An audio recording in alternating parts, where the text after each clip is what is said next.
So we have a dirty section chief that kills Bourne's girl. Bourne comes back for revenge, tapes Abbott's confession, and Abbott commits suicide. Now Bourne's gunning for us. You couldn't make this stuff up.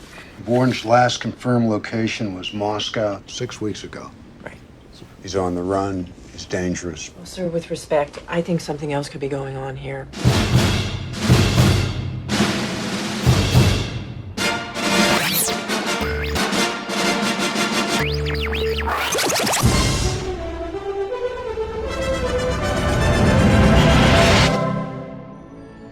What the hell just happened? This is Film Sack.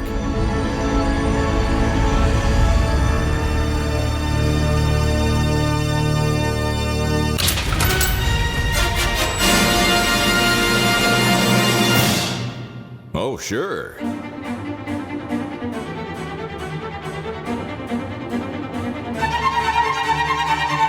Hello, and welcome to Film Sack. This is Film Sack, mining the very depths of film entertainment for all mankind. This is episode 619. I'm Scott Johnson, joined today by Brian. Don't worry, Jason. We all look stupid on a Vespa. Dunaway. No, just you, Matt Damon. Oh, hi. Hi. This week on Film Sack, we were born ready when we were given the ultimate ultimatum to shoot over to the streaming service formerly known as HBO Max, you know, before it was reprogrammed to kill by suck by an old white guy. And we're going to lay down an everything is a weapon style book beating upon this action thriller from 2007 to uncover the truth about what makes Julia Stiles smiles at the end. Spoiler. Everybody dance now. Anywho, I locked myself in my closet full of retro technical antiquities because you know who is chasing me. You know who is chasing me. You know who it is. And I have some very damning documents that need to be made public right now. No, I'm not paranoid. You aren't paranoid enough. Now, let's see. Do I get this info out there quickly before I am caught? I got a government-issued Motorola flip phone. Hello, Moto. No, they can track that. I got a BlackBerry that my family ironically calls my Crackberry. No. I don't have a problem, but no, you. Anyway, no service. And a fax machine from the 80s. Ah, yes, the good old dependable fax machine is reliable as the C.I.A. agents monitoring this podcast. Yep. Once them beeps and boops start, there is no stopping that data. Nope. Game over, dude. From Northern Exposure. You been got, sucker. Uh-oh. Mom, get off the phone. I'm trying to fax. Randy, activate the asset. Heavy on the ass. Yeah. Motor scooter go brrr, boom. Wow. Hell of an intro as usual. That one is particularly all over the place, and I love it. All over the place. I was scattershot like this film. I like it. Also with us, Randy, it's nice to see King Viserys getting reporter work. Wow. Jordan. Aloha, Scott. Brian. Randy. All right, I want everyone to drop what you're doing and listen up. This is a Code Red number 10 food coloring book fair situation. We have the most dangerous man in the history of the world that is this earth, as far as we know, in the entire universe, chilling out and not really bothering us, so we have to go hard and take him down. I said go hard. So let's insta-hack every camera in a city filled with cameras, and let's insta-read all of the files that you're allowed to read. And let's boil some Insta noodles in Insta Kitchen over there because, I'm hungry.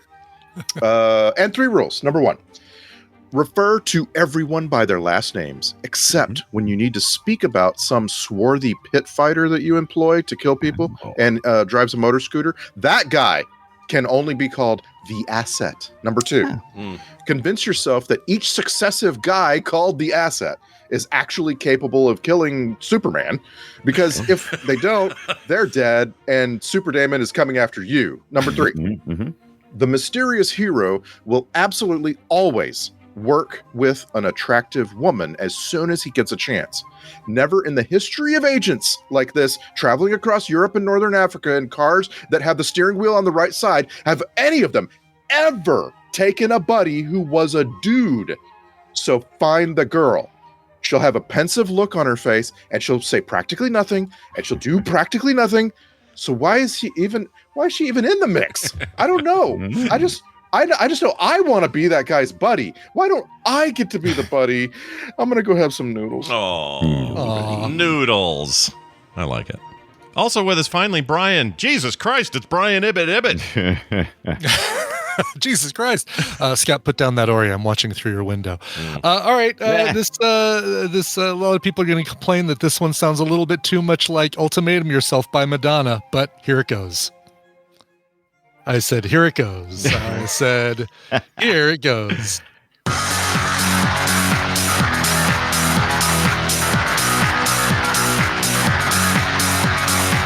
The director told me when I was hired, you've got to track down Jason Bourne. He's got no memory of his previous life, and it makes him quite forlorn. We've got him pinned down in a shopping mall by Sbarro in the food court.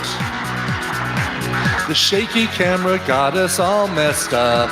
I guess this time we must abort. He'll hit you with a book, then punch you through that book. We're on the right track. Maybe I saw Bourne go this way. I've got him on the phone. He knows I'm all alone. He's on the rooftop. Baby, I saw Bourne go this way.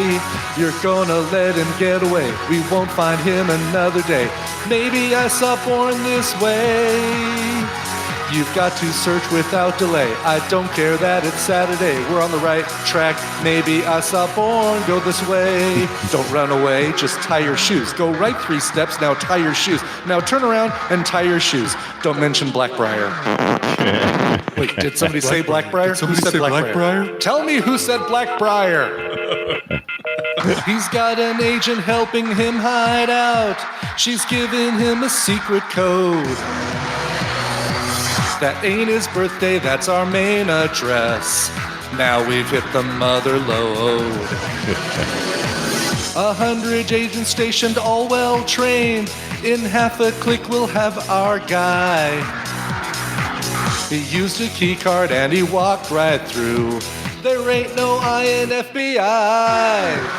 He's driving a police car. I swear he won't get far. We're on the right track. Maybe I saw Bourne go this way. Off the roof he will drive, unhurt and completely alive. He's on the rooftop. Baby, I saw Bourne go this way. You're gonna let him get away. We won't find him another day. Maybe I saw Bourne this way. You've got to search without delay. I don't care that it's Saturday. I'm on the right track. Maybe I saw Bourne go this way. I saw Bourne go this way. I saw Bourne go that way. We're on the right track. Maybe I saw Bourne go this way. I saw Bourne go this way. I saw Bourne go that way. We're on the right track. Maybe I saw Bourne this way. Hey. Holy shit. Holy shit at the end there. Good Lord.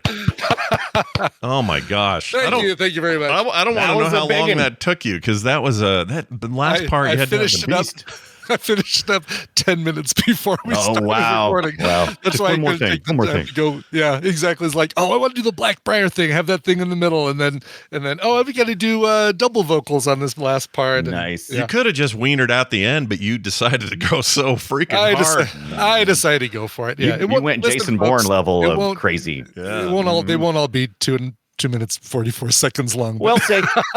Wow. We'll see the response first, and then we'll make a decision. Then we'll make a decision. Exactly. That was fantastic. I got to pad out the album with some longer songs. That's the problem. That's right. Yeah. When's this hitting? When do we have a big date for the hot new the release? new album's gonna just announced on the VMAs. The new album is gonna drop on May 19th. No, I don't know. Yeah.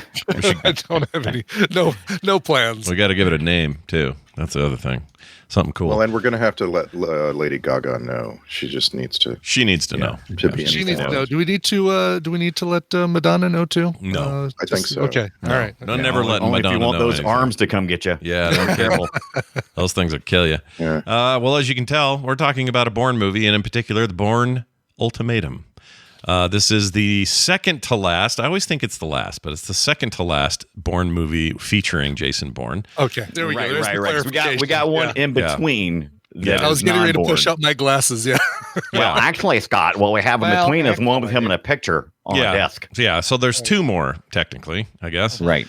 And And Probably not anymore for Film Sack. I feel like we've reached a good conclusion. maybe. Yeah, because I watched this the whole time going, we've seen this one. No, we haven't. We've seen this one. Yes, we have. I No, we might- haven't. Yes, we have. I might watch that. I wouldn't mind watching that one with Renner. I like that movie. I know people are weird on it, but I think that Jeremy Renner movie is actually pretty good. It's decent. I need to see it again, and I don't think I've ever seen the just Jason Bourne, the one just titled Jason Bourne. Yeah, the latest one. The 2016 one. Also Paul Greengrass, kind of the same writers. Everybody's back together to make that one, but it's not as regarded as this one. This one is considered the best of all of them, and it is also the only one to win or even be nominated, and also win a couple of Academy Awards, mostly technical stuff.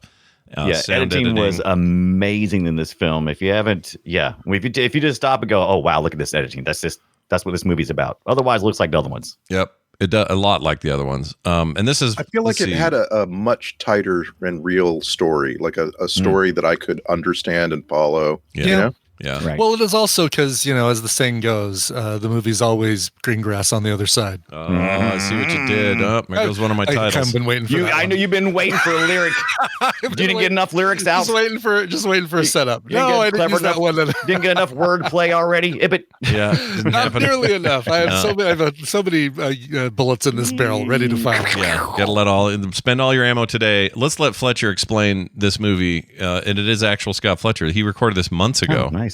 Because we were going to watch this before, and then it got pulled, and we pushed it, and now we're back. So here it is. The Bourne Ultimatum. Jason Bourne dodges a ruthless CIA official and his agents from a new assassination program while searching for the origins of his life as a trained killer. His life. I like that part. Life? That's much. I love that so much more. Bourne Ultimatum. Yeah.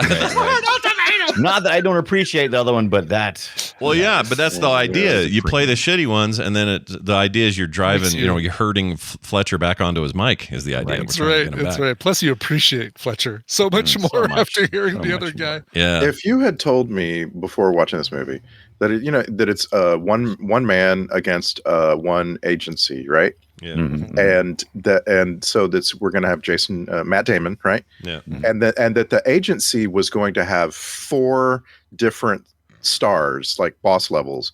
Right. I wouldn't have believed you. I would have been like, no. The whole we ain't got thing time for about that. these stories is that he has an enemy. He identifies a guy that he needs to get, to the bottom of something with.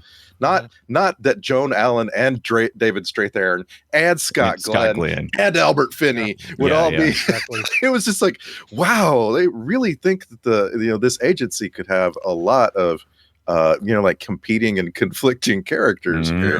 Bosses and mini bosses, man. That was the deal. Plus, you had the Bourne-like people, the other robot men, not robot men, but the assets. Oh, the assets. I loved every one of the assets, even though they all look the same. But whatever, they're all assets. They short hair. They all got short hair, right? Little facial hair, stubble. They all. I guess they were all sitting around in their hotel rooms going, well, I guess this is my life now. Motor with the phone and waiting for a staring call at the wall. Yep. They only ever hire brunettes. For this True story. Sitting around waiting for a phone call, get the call, Yep. go get the thing, kill it, come back, sit in your hotel room, stare at the wall somewhere. That's the deal. This is the best job. It's fascinating. Now, I made the mention earlier, but I just wanted to shout out one more time that King Viserys, a.k.a. I forgot the actor's name. Hold on. Patty Considine's in this, and I love that guy. And he can do no wrong for me. He's great in everything. We loved him in Hot Fuzz right here on Film Sack. He's comedic. He's dramatic. He's all those things. And I think killing him early sucks ass. I think he should have stayed longer. But I think it was. I loved his character, but man, I love how he died. And I think part of that is because his character was so. I'm going. He was like a rabbit. And it was like, I gotta go. Okay, but you see a Superman disable 4 people right in front of you. Yeah. And those 4 people were all trying to kill you. And then you don't do whatever that man tells you to do. Exactly. No. Whatever. Like, I am going to glue myself to freaking Superman. Like, I see him do that. It's like, great. How can I get even closer? Can I ride on your back? Dude, he works for The Guardian. He's a journalist and also a huge skeptic. He don't believe shnikes. He don't believe nothing. This is a trope called Too Dumb to Live, of course. Yeah. And we've seen it so many times, but like this one, I was just screaming. I was screaming. And I love that. That actually meant that the character was very effective. And that was, if I'm screaming at the screen, you've done not just it right. effective, but it's relatable. I feel like a lot of people would go through that process, and then they would be in this hairy moment and go, "I'm just going. I'm going." It's just so close. I can make it. It's good. I could do it. Yeah. I'm not useless. I can feel I'm that. not It's damsel in like a distress. fight or flight kind of feeling of go, and I Go. You can do it. Yeah, my problem is I'd freak out. It'd be like, tie your shoes. Which shoe? Yeah. Which shoe? No, there was no way he could talk me through anything. I can't hear shit in serious drama situations. There's no Totally. way. I'm like, I lock can't hear to your you. left. Crap, which way is left? Which I'm left? I so can't do freaked it. out. According to the trivia, they were really banging into people in there because they couldn't get the filming or the clear the place out and Clear it have out. extras Yeah. things. So a lot of people are pointing at cameras if you pay real close attention. Yeah, they look. It's hilarious. You Yeah. can see him looking and staring. What the hell are you doing? Yeah, what's going on here? Damon? They're probably a little bit freaked out. I don't know how you get I away with would that. be. Yeah. I don't know where that was. That particular scene, I don't know where that was filmed. That may have been London. That may have been somewhere else. That's a good question because every one of these Bourne films is a globetrotter, right? I want to say it was Waterloo Station. I was reading the production on this thing, and Probably was. let's see here. Yeah, but there were other things like they used a lot of. Here we go. Tangier, London, Paris, Madrid. As itself, and then Madrid also doubled for Turin. Berlin doubled as Moscow. Big shout out to Baron Zemo. We didn't get to see him. Didn't get to see him dance, but that's okay. That's a shame. Let's see. Yeah, it doesn't say in the Wikipedia. It must be in the trivia of the IMDb page saying what station they used. Here it is. Yeah, Waterloo Station for that one, and then I guess there's a whole sequence of him at the very, very beginning where he jumps on a train and then jumps off the train, and that was Charing Cross Station. Oh, interesting. That was, by the way, strong beginning, this movie. Oh, yeah. Oh, yeah. I felt like I was one of those things where it's like, now we tune into our regular scheduled program, already in progress. Right? Yeah. Yeah, hit the ground running. No setup, no quiet moment. It was just like go. Yeah. The most quiet moment in the whole film is also the only time you see Jason Bourne smile, and it's not even from this movie. It's a flashback to the 2002 movie where he's smiling with his German girlfriend. This entire movie, again, according to trivia, and I looked really close. I never saw it. He never cracked a smile again in that entire film. And so I wanted, this one, or was it won, I think, for editing, right? And it shows. I didn't even know it won for editing, and I was like, man, this is some. It won 3. good One stuff. was editing, one was sound editing, and the other one I don't know what the third one was. Sound They mixing. killed it. So film editing, sound editing, and sound mixing. Sound mix. That's what it was. Okay. By the Sound way, mix. this movie has bookends. Nah, the ones you get beat up with, or just stories at each end. Floating. It has two kinds of bookends. Right. Basically, it starts with him, being kind of captured by some folks, and he ends up in a standoff with a policeman who's like saying, "Don't shoot me, don't shoot me," Don't shoot. and he has to make the decision to not pull the trigger, and it ends with him pointing a gun at an agent that they have their little exchange, and it ends with Bourne not pulling the trigger. I feel like shooting Albert Finney point blank in the face means you're going to have a way bigger mess to clean up because it's Albert Finney. That guy looks like he is made of like viscera and flesh balls, and if you blow his face away, that whole room is red. Don't do it. Don't shoot Albert Finney. The character is evolving, right? The character is taking back control of their life because he's been forced essentially to kill, and now he's making decisions. And he's even asked the question to one of the other assets right before he's shot. So that's the really good character development in this story. Also, I love some of the characters too, like the Albert Finney character. Yeah, he's great. I love that he's kind of a mix of something that we all can relate to and also something larger. We all have the paranoia of someone controlling our lives, like at a governmental level or Illuminati, whatever. Anyway, but it also kind of reflects a little bit of a father thing where it's kind of like, get out of my head, Dad. You've really scarred me for life, and I dug it. I liked it a lot. We've seen the story. We've seen that character type before, but it was played really well here by Albert Finney. Yeah, the Brian Cox thing kind of, was a little bit of that in the first movie. But Albert Finney always looks like he really opens his mouth to enunciate. Like, hey, and it always looks like he shouldn't sound as clear as he does. Like they must come in with some ADR because it looks like, hey, senor. Yeah, you're not wrong. He's great though. He's like such an old school. I mean, was he a I think he's Irish. I think he is. I think that's right. I think that's right. I think the time I saw him where I loved him the most may have been Big Fish. He plays the old dying version of. Did we ever do Big Fish here? That's the one, the Tall Tales story. I love Big Fish, man. I love that. Big Fish is So so good. no, Scott. Finney is from Lancashire, which is just to the northwest of Manchester. I might be confusing. Brian Cox is from Scotland. I mean, there's a group of actors. They're all, and it's funny you brought Brian Cox up because they're kind of in the same. They should all be hanging out. The Albert Finney, Brian Cox types. There's something about all those guys, but Finney does sound like it's it's short for Finnegan or something, and that should be like he's Albert Finney. Yeah, Albert Finney should be Irish. Probably, who I'm probably thinking of is the other dude who we just saw, Brendan Gleeson, and he's also in that category. Like all those guys. Sure, I'll take any of them. In fact, you know what? Put them all together. Have them do a heist in Vegas. That's a movie. Oh, that'd be fun, wouldn't it? Yeah, but they're not known for their stage enunciation. No, they're not. But that's okay. Oh, and Albert Finney died. I didn't know that. He died in 2019. Yeah, it looks like his last movie was in 2012. Yeah, it's unfortunate. He was a little older though. Born in 36. I don't know what. And when he died, he turned into a big fish. Yeah, a huge fish. Nicely done. We mentioned Paul Greengrass directing here, Tony Gilroy and Scott Z. Burns back writing, and you got your Matt Damon and all your other people. Joan Allen, bigger role this time.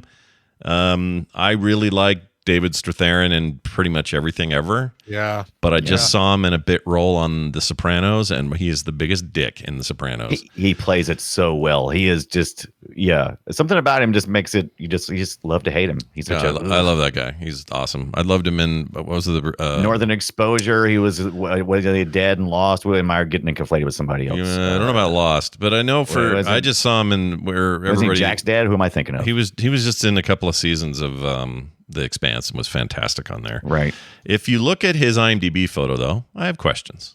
I have. Is it because he was playing a CIA agent here, and that's why there's like a computer box over his face that's like identifying who he is? Because go look at his photo. Why does he have this red box around his face? What's that about? That's a good question. It looks like somebody took a screenshot of the facial record. I see a face, and then just did a screenshot. That's what I'm saying. It's like zoom and enhance kind of face. I don't know why that's there. He's a big, prestigious actor. Why has your photo got a red square on it? It's like your iPhone is saying, I detect a face here. Exactly. Yeah. Yeah. He's great, though. Good Night, Good Luck. He's amazing. If anyone's never seen that, you should. 2005. He's been in so much stuff. Fantastic in that. Just a good actor and a guy I'm always happy to see. Just put him on. That was good. Yeah. Did you guys see Nightmare Alley? We need to watch that. Totally. It's weird we could totally enough. watch Nightmare Alley. Yeah, that's great. I have not seen it yet. I would watch it here if you guys wanted. Sounds like Halloween-y. Bunch of carnies. Del Toro. Yep. Yeah, actually, it would be a good. Would be a good. Oh, that'd be a really good Sacktober Halloween film. Yeah. I don't know if that's going. If it is, it's probably on Max, HBO Max. Prime. Max. It looks. I don't know. More watch options. Who knows? Prime, Amazon.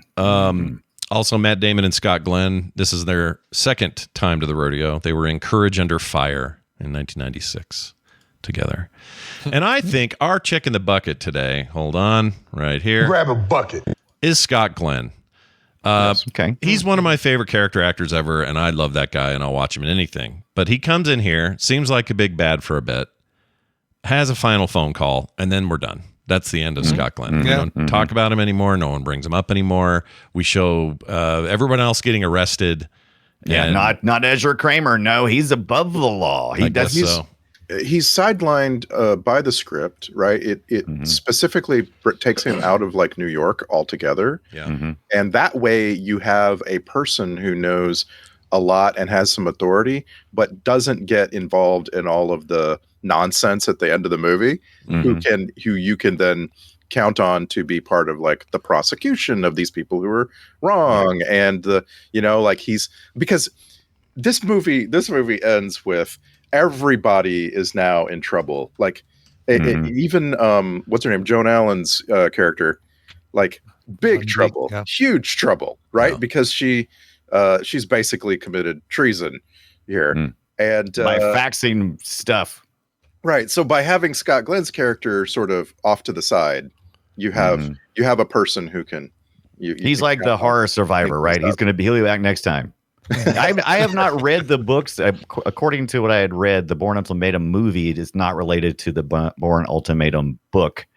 I guess that's what Jason. None of them are. They're all poorly adapted according to Ludlum and whoever else says stuff about this. They always say it's not. These we just let Matt Damon do whatever the hell he wants. I think they just don't care. It's like a lot of stuff. You adapt it and make it more movie-ish, and I don't know. Yeah. But yeah, everyone I've talked to who's read those books says these movies are nothing like the books. But I am just amazed, and it's Eric von Lustbader, by the way, for all of these. Lustbader. Yeah. Don't you say? That's an unfortunate name. It sounds like. I'm just amazed that Robert Ludlum wrote 3 books about this guy, and then died. And Eric von Lustbader took over and wrote like 14 books. Yeah. I don't know why. I didn't know that. Yeah. So cool. Yeah. It's like to be a writer and get to take over a really popular thing. My memory of like reading them when I was in college was that at least Bourne Identity and Bourne Supremacy were like really popular novels. Right. Yeah. Those are huge at one time. I just remember that the bigger or the more controversial one, the ones the nerds get upset about, is when someone takes over a fantasy writer's project. So when Wheel of Time got taken over by Sanderson, everyone loved Sanderson, still does. But when he died and he took over, it's all I heard about. It's like I didn't want to even read the books because the controversy would be too much in my head while I read them. Right. It's like, should anyone take over? Should not Arthur C. Clarke, who did Dune? Frank Herbert. Frank Herbert. When Frank Herbert's son took over, when Frank Herbert's son started writing those books, that's weird. Now the son is different. I kind of feel different about it when the writer is the children. Familially I feel different about it. It doesn't seem like as much of a money grab. It's just like, this is our family treasure. Yeah. And I'm just carrying on. You've right, exactly. It's like you've inherited writing this. I'm trying to remember the names of some of the writers who took over after Ian Fleming when the Bond novels continued. And I can't, but that was again another. There'd be a monster shoes to fill. Yeah, let's see. Monster shoes. Here's some. So Ian Fleming, obviously. Jonathan Cape, is that one of the names? Oh no, that's publisher. Hold on. Making up names now, Scott. No, I was just trying to find if we. How about Jonathan Ryder? There was one. Jonathan Author. Oh, here's a whole bunch. So from 69 to 79, there's Colonel's son was by Kingsley Ames as Robert Markham, so he had a fake name. John Pearson, Christopher Wood did the last 2. Oh, the Moonraker novelization. The novelizations. That's of the movies, novelization. Yeah, right. those are different. Yeah, that's the reverse. Yeah. The new Bond books that I remember were written by a guy named John Gardner. Yes, John Gardner. That was the name I was trying to remember. And Jeffrey Deaver. Those are the 2. Why did names make me laugh? I don't know. Jeffrey Deaver. Yeah. License to Kill and like 6 years old or something. License to Kill and Nobody Lives Forever are John Gardner's. Oh no, License to Kill was a novelization, but the other one was. I love that you keep getting back. Well, it's novelization. So he was doing both. He mixed around. So did this Raymond Benson feller. He worked till 2002. He would do Tomorrow Never Dies novelization, but he also did 0-10, which was a new book, and High Time to Kill. How many times can you take your word salad and? Right. Yeah, exactly. Has to be kill. Right. I had a John Gardner Bond book, like a paperback. It was called Never Send Flowers.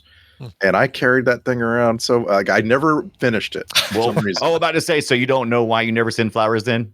No, it never got to the end where it explains it. Yeah, yeah. By the way, there have been. Oh, that's why you never send flowers. Because they might be allergic. There were 2. Might have bugs. There were 2. Well, okay. Since 2018, there have been 3 new books, including this year in May. There was a brand new book. I didn't know this. So, Forever and a Day in 2018, With a Mind to Kill 2022, and On His Majesty's Secret Service 2023. Not hers, but his. Is that an adaptation? Okay, his. Okay. Yeah, so that's the difference, and that was I'm just glad to see that's finally that just happened. That was updated for his King, pleasure. Her pleasure. Yeah, for King Charles. There's also a Bond is Missing series that's coming out like currently. I didn't know this. This is crazy. Yeah, they just giving away the story right up top, right? Just, right. But it's this like series of books that are coming out right now where James Bond is missing, and so these you get to know these other 00 agents. I mean, it sounds interesting. I just didn't know they were still pumping out material. I thought we were just looking at an old archive. They're going to milk That feels like it would work. Dry.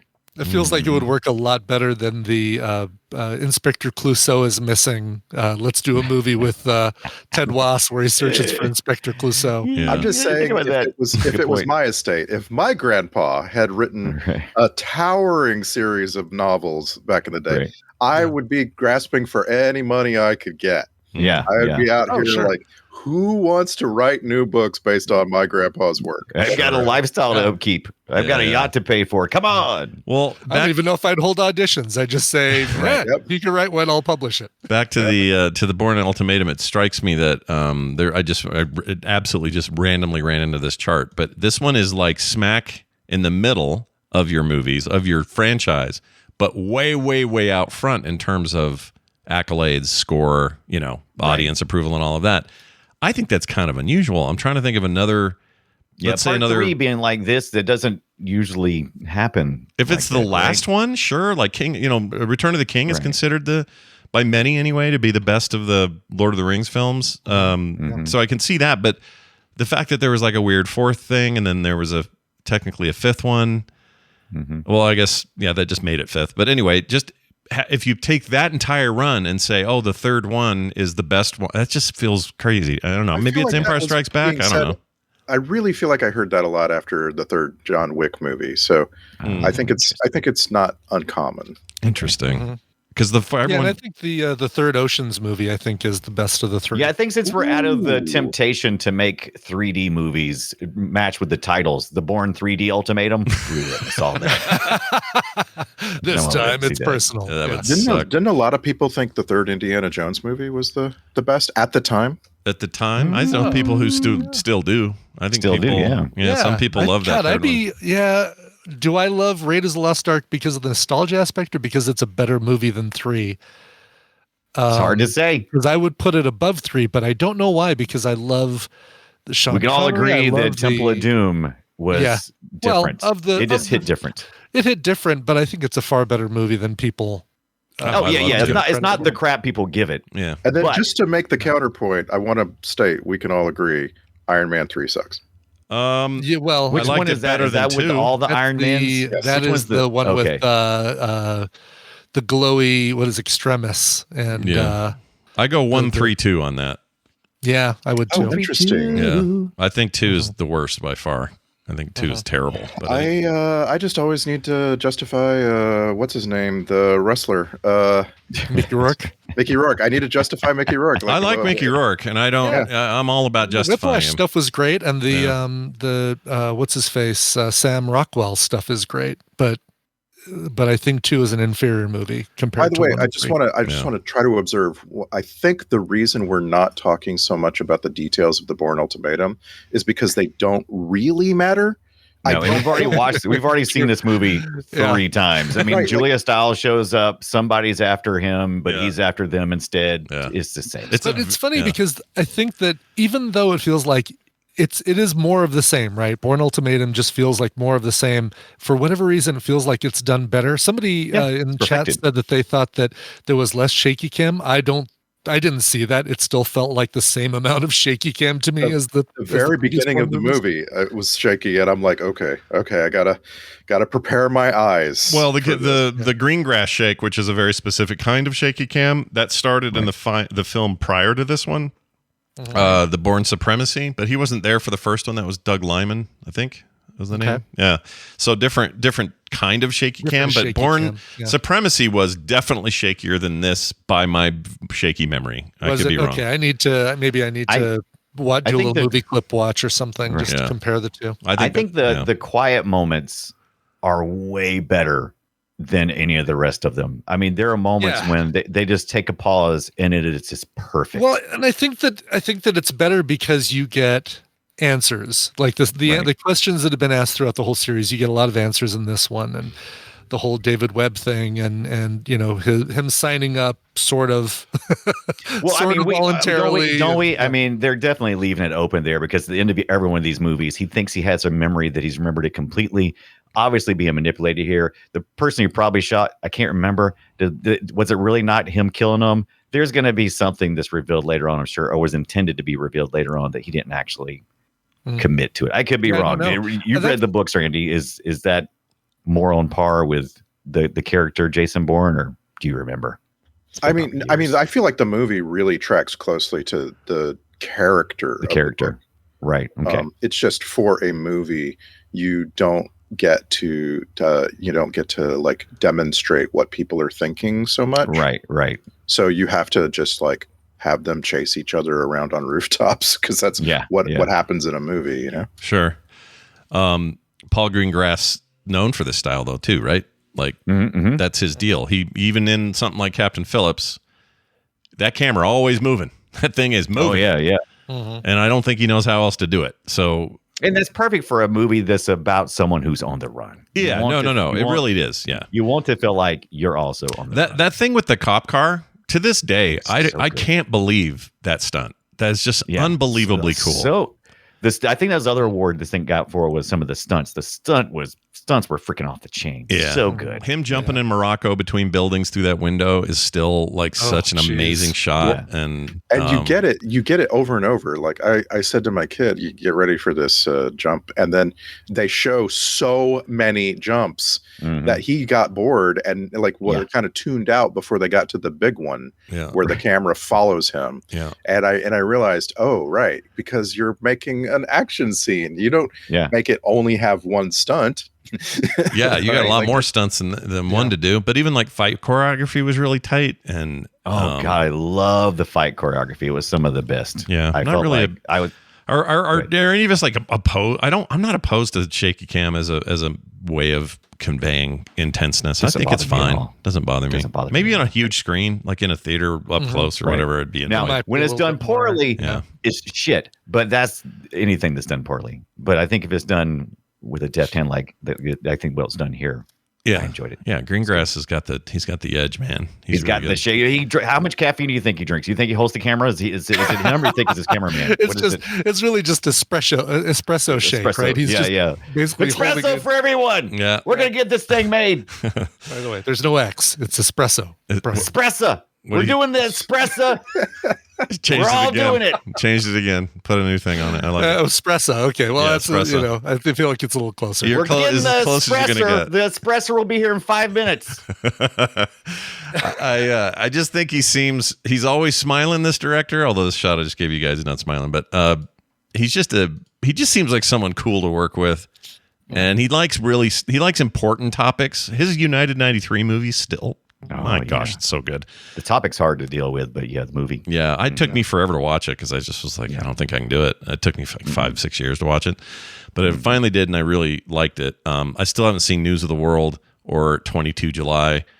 22 July is like that shooting in Sweden thing. Yeah. He likes those. Captain Phillips, same deal. That one I need to see. Yeah, I meant to see it. It just didn't. Anyway, he's great, and I feel like he's an auteur in some ways, certainly with action, and I love it. If he said tomorrow that, hey, I'm going to we're going to do the Bourne thing again. I don't remember how the last one ended, so maybe you can't. I don't remember if... I think you can. I think you wherever you want to. I think you reboot it. You could do whatever you want to. We've seen in other formats, right? It's not just at the theater with the Greengrasses. I'd be down with it, though. I'd be down for more of this. And Jason Bourne, the last one you're talking about, the fifth movie, has Tommy Lee Jones. So maybe we should sack it. Yeah. He's the remember that. He's the C.I.A. director or something, right? Like a big shot dude. Does he get the outhouse doghouse speech? Because boy, somebody was channeling that in this one every time. Yeah. A couple of people, and David Strathairn is shockingly up to the task of this character. Oh, absolutely. I was like, I wonder if he's going to be like a little nerdy. No, he's just loud. Yeah, loud, imposing. Yeah. Oh, that had Alicia Vikander in it too. I forgot about that. It's not really that long ago. 2016. Yeah, a woman. Yeah, I love her. She's great. She's also the new Laura Croft, but I haven't seen it I'll tell you. Oh, right. I just don't know how the one thing that I do love about the first three Bourne Ultimatum movies is, or not the Ultimatum, but anyway, the Bourne movies, the things I loved about it is Julia Stiles. I love Matt Damon's won't they, Julia Stiles, won't they end up together? Mm-hmm. Well, wasn't this one's the big reveal that they were before he was Right. before when it was Assetted. David Webb. Yeah. Right. kind of And a big deal. man, I love her. I love how she kept looking at him. Right, so It's so expressive. Mhm. Yeah, so there's this trope here where she keeps staring at him with this pensive look, and then you find out at the end, right? Why is she like this? Because she didn't just say anything all these times they've had a chance for her to say something. It's a little stretched. Is it right? Well, I know it's they kind of play along the whole time because it's like, will they, won't they? But is it romantic or is she because she talks about the assets and you can tell she's very apprehensive. She realizes she's involved in a situation where these people are seriously broken and they're seriously dangerous. She knows how dangerous this guy is, but even she doesn't realize it until she actually sees, oh my God, he's killing the guy in the bathroom and I'm watching. Mm-hmm. But great performances by Julia Stiles. Loved it. It was so good. Yeah, I always like her and stuff. They didn't give her a lot to say though, which kind of bums me. No, out. they didn't. But like I said, sometimes you don't need that. Her expressive acting was so good. You don't need somebody to say a bunch of stuff. She did it very well. Yeah. She was reacting. That's the word. She wasn't acting. She was reacting. Scott. That's right. Never forget. I wrote down here that I didn't really like when they would do when he's trying to grapple with memories of hanging out with Albert Finney.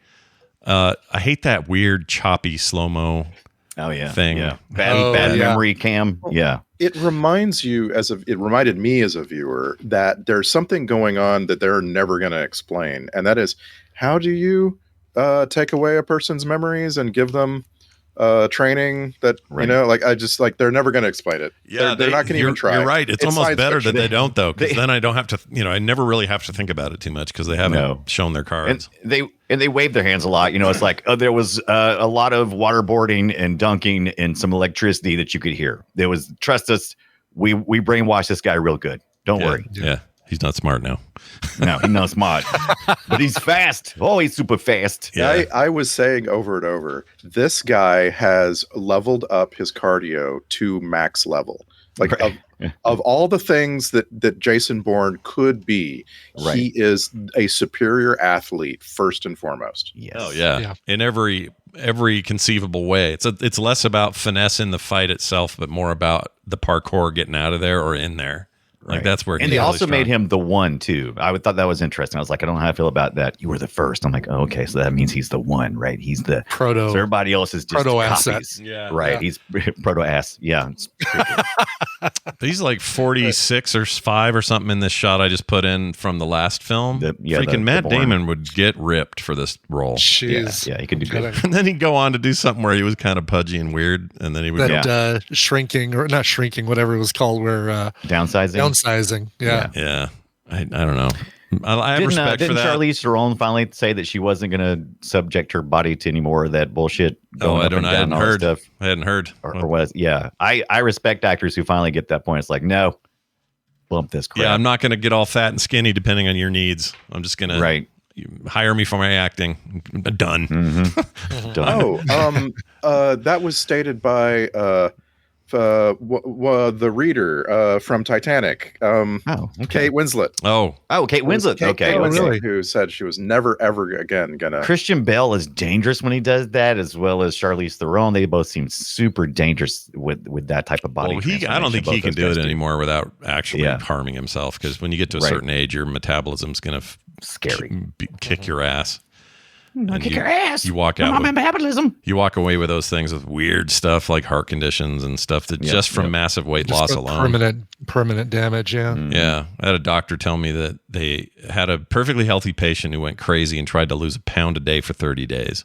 Oh my! That's too much, dude. And they did it. And by the end of it, they had diabetes, a weird heart arrhythmia, some other thing. The guy was in his mid 40s or something. Oh, geez. All these problems, and it was all because of too fast. Don't do it. Sounds absolutely horrible. I got a pen here. Did you say how he did it? Right. He ate pens, so good thing you got a pen. No, good. That's a start. Yeah. He cut off 1 pound a day. It was a bad idea. Mm-hmm. Just use the X-Acto knife. Love it. Pound of flesh. Yeah. It's also interesting that the daytime stuff in New York City, most movies like this, there's a lot of nighttime shit to hide a lot of the, I don't know, I don't know what you're even hiding, but to do all the stuff they did in pure daylight in New York City with people around that look like a busy day in New York really works for me. It adds to this like intense sort of, there's a population you got to worry about here. And it felt more real here than most movies where they try to have a fight. Like I remember at the end of Heat, which I love. I love Heat. Heat's one of my favorite movies of all time. But when they're out there having that shootout, that place is there's nobody there. Like it's just empty. And I don't hate the movie for it, but but it doesn't feel genuine. Right. This felt real and dangerous, and people and stuff and kids and cars. There's these huge studio lots in Los Angeles, right, where there's a very high wall surrounding like city buildings that are only used for shooting movies and TV shows, right? And I always just imagine on the day they're going to shoot a chase scene like this on one of those lots, like that there's a guy standing out on the street, like handing out $50 bills. Like, come be in a movie. We're just asking you to walk. Come be in a movie, step right up, be in a movie. Come on, got espresso for days, espresso. Come on in. We're gonna. You're really on that espresso, aren't you? Yeah. I love it. I want to go to a coffee shop with Brian and have him order an espresso. And have him please order for me, Brian. That's right. Please order me the espresso. Get me an espresso. But what was I going to say? Okay, I have a this is more philosophical, okay? So I got this question.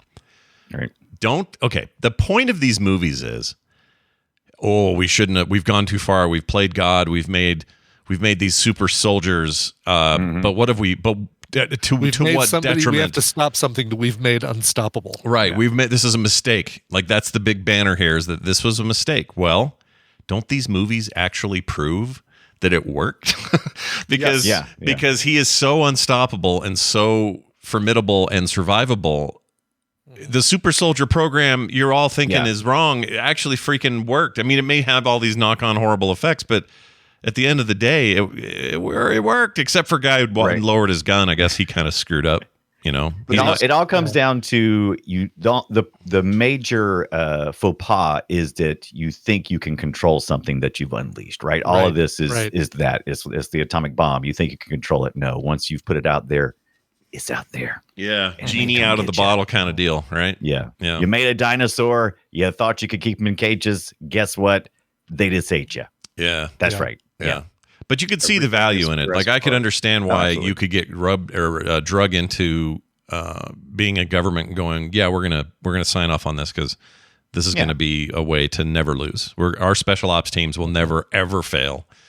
Like I get why that would be a thing. I get it. And we have real people in our government that think like this. It's like at all cost, whatever it takes to get the thing done. Yeah. And And if they could do this, they would, but also we don't know. I think the books, Brandy, you could correct me on this, I guess, but I think the books get way more into how they make these guys.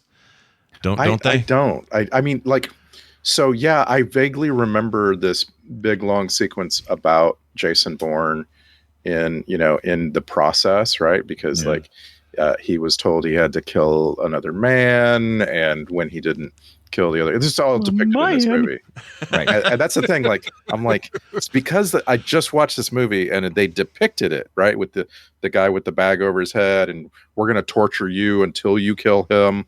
Like, was that in the books? I think it was in the books. I feel like I remember reading that, but some I don't form know. of that, yeah. But like, is it a chemical thing? Is it Oh no! I mean, we've been doing this. We've been doing this forever. Like breaking people, brainwashing them. Oh, we've been doing that since but this particular story is Ultra, whatever. Yeah. In this particular story is bullshit. It's just bullshit. It's just like it's just like we're just claiming this science fiction surgery. Yeah. We're definitely hand waving the realities of what all of that, the MK Ultra or whatever it is.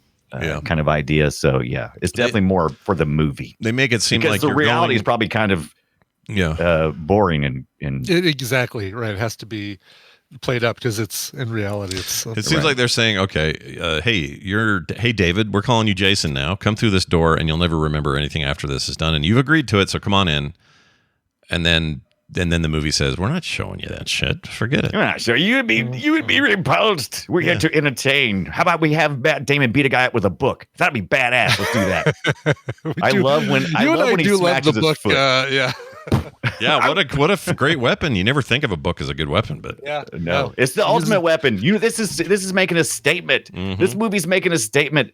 The way you really fight is with knowledge. Yeah. Well, and it's coming right after the Transporter movies and so many other things, right? And so like there's a point where you can't one up anybody anymore. And you just have to go old school and have two men in a bathroom in Tangiers, like fighting to the death. Where sink and with no music, by the way, just sound effects and grunting. That's it. I like that. Every time I've ever seen it, it never loses the effect on me. The effect of our, I guess, kind of anybody, really, any character who chokes out another person, and you watch that slow choking out. That is always the most engaging and disturbing thing I ever see in a film, and it's always effective to me. It's like, oh my god, have you guys killing somebody? Do you guys have a mainstream, like, non-gory movie version of a death that affected you in a pretty gnarly way that you've ever seen? Right, like that kind of thing. I have one, but I think No Country for Old Men. Every time he kills somebody, I'm like, oh shit.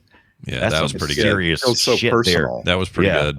For me, it's the knife kill in Saving Private Ryan. Funny enough, Damon movie. Sure. Yeah. When he's slowly having I can never remember that actor's name. And he's just watching him the whole time. And he's going, wait, and that guy's the German is slowly inserting that knife into his chest. I never quite got past that. That was hard. Oh God, that is. I think that's the reason. Whenever I think about dying, and I think about like, oh, what if I died in a plane crash? And it's like, I wouldn't care about actually, if we blew up in the air, that's not going to bother me because I'll be dead. You don't want that long, like it's going to feel like an interminable amount of time that you're approaching the ground. I don't like that. Yeah, that's what I don't like about you being choked out. I'm like, oh my god, you have to sit there and experience that the whole time, going no, and no, I don't like that. That bothers me. Yeah, I don't like it either. It's there's something about a slow. Ooh. Even though it's no time really in it's really not that much time. It's like let's say it's 30 seconds. Well, you experience a ton of non-important 30-second chunks of time during every day of your life. But this one piece of 30 seconds is going to be you try to hold your breath and look at the last 30 seconds right before you can't do it any further. Those last 30 seconds are forever. Yeah. It's like you're in Doctor Strange and you've left your body and you're out there going, well, I've extended this period. Yeah. Across decades. Yeah, I don't like it. I don't. I think I found a sound effect of this sound of the plane. Let's just play and freak everybody out. Hold on. Yeah, I don't want to hear any of this. Oh no. Is that Lost? Speaking of Lost. Yeah, when they're all, that's a perfect example, right? Them bouncing around and hearing that sound and the back half. And then you see the back half split off. Yeah. Let's talk about another. So that's more of a mass death, but that's a thing I can't get out of my head is a back end of a plane flying off. And I think Lost first time I saw that. You know what? That's not true. What's the one where the soccer players eat each other? Hungry. Alive. Hungry. I like that as a better title. If you just had to finish the sentence, eat each other. Alive, Scott? Are you looking for alive? Yeah, I was exactly. looking for alive. That movie had that happen. They didn't eat each other alive. They did kill the person that they ate, but yeah, they went for the butt meat first. I'll never forget that they either. Could stay alive. Why wouldn't you? Yeah. It's the healthy fatty. It's the rump. It's the best part, right? Yeah. If you're gonna eat part of a dead body, go for the butt. Yeah. That's what I say. Butt steak. Chili doesn't come from the butt. Yeah. Avoid the hole though. Don't go there near that. Oh gosh, yes. Yeah, you don't want that. Yeah, I'm not eating the armpit. That's all you. That's you. This meat tastes like ass. Yeah. Can you imagine eating an armpit? No. Oh shit. What, I got here late, now I got to eat the armpit? This is crap. Well, no, we already ate that. Yeah, show up sooner, dude. You're sitting in the plane munching on whatever. That movie. What's weird about, we're talking about the difference between things you'll never forget because they're so realistic, and things you'll never forget because they're like outrageous. Like there's some you like what's his name? Sorry, there's so many examples. All right, but like Leonardo DiCaprio jumping off a cliff in Revenant. Yeah, right, and like so good. I'm like, wow, I will never forget this. I could see. I've only seen it one time, and that sequence is burned in my brain, but it didn't stick with me because I'm like worried. Right, it stuck with me because it's ridiculous. It's outrageous that a man would survive throwing himself off a cliff. Yeah. And, a movie like this, there's things that stick with you because they're very realistic. You feel very much like, oh, I could experience that. Yeah. How was what about when they shot Marvin in the face? What do you think about that? Was Marvin? Well, you didn't see it. Oh, right. You just see the splatter, right? Yeah. Right. That's And true. that's But I like- could see it because I could imagine. Mind. Right. We don't talk about like a T-Rex eating a person in Jurassic Park in these terms, Right. because it's outrageous. It's not something that your brain goes, that could happen to me. Yeah. Yeah, there's like there's primal fear in it, but not a fear where you're like, when you leave the movie, you're going to be looking around every corner about dinosaurs biting lawyers off toilets, right? You're not thinking of it that way anymore. But in this case, I could wish. a book to the face or a choke out in a shower, these feel like they're closer to possible. Yeah, and I think that's possible. what gets you, or a knife to the chest, slow German knife to your chest. Oh my god! Plus, it appeals to my if I could just train long enough or hard enough, I could be smart enough to run across building tops and grab clothes off clotheslines so that I can wrap my hands up so I can alley-oop myself over top of some glass. Ooh, It's very true. You're absolutely right. You actually could. But it's more than just the training of like being able to do that. It's the training of like, all right, let me think 8 steps ahead of where I'm at. Like, let me not just think about the gap I have to jump now, but what's on the other side of that gap and what's further down? Do I need the momentum of jumping the gap to do something else to this? And that's the hardest thing. Yeah, he's playing StarCraft from up above while the rest of us are down in the scrum. We can't see what's going on. And how many, what is it, actions per second? He's on like 25 actions per second. I'm on like 3. Yeah. His APM or whatever it's called is off the charts. Right, yes. Wait, is it minutes or seconds? Yes. Is it minutes? Minutes? It's not seconds? I thought it was seconds. Okay. It's not seconds? I thought it was not seconds. You It's sure it's not? APM. Yes. APM. Yeah, it is APM. It's not APC. Yeah. All right, then he's on 100 APM. I'm on 3. That's reasonable. Yes. Yeah, it still works, but I also thought that was seconds. Well, anyway, like when he's telling him to tie his shoes at the right time and turn here and go left and do the thing and run down the thing, like that's not. I can't do that. The fact that he's able to do that for the other guy that he's watching as he's also evading the same people. Yeah.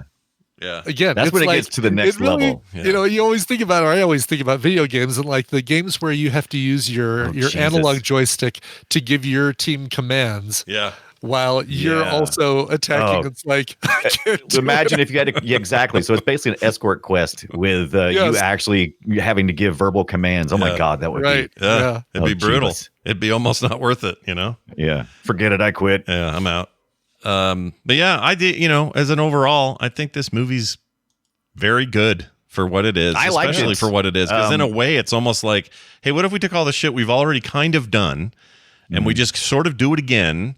But, we get a little more story and we get a little more revelation for the character. But really, it's still sort of just a series of rooms and escapes and car wrecks and somehow have it elevate itself above the entire rest of the series. It's kind of remarkable. If I was to go back again, the next time I'm going to watch any Bourne movie that's not the next two, it's definitely going to be just this third one. There's no sense in watching the first and second one. As a matter of fact, a lot of the second one's in this one. So I'm like, it's a good point. I missed that German actress lady. I forgot her name. But other than that, I was just about to say the one thing from the first 2 movies that's so interesting is their relationship, how it really makes you feel like the story is about this guy getting out of the agony that he has been forced into. Yeah. And, she's like his salvation, and they become like a normal couple who, I don't know, they work at a coffee shop or something. And it's like, that's a really interesting little story to me.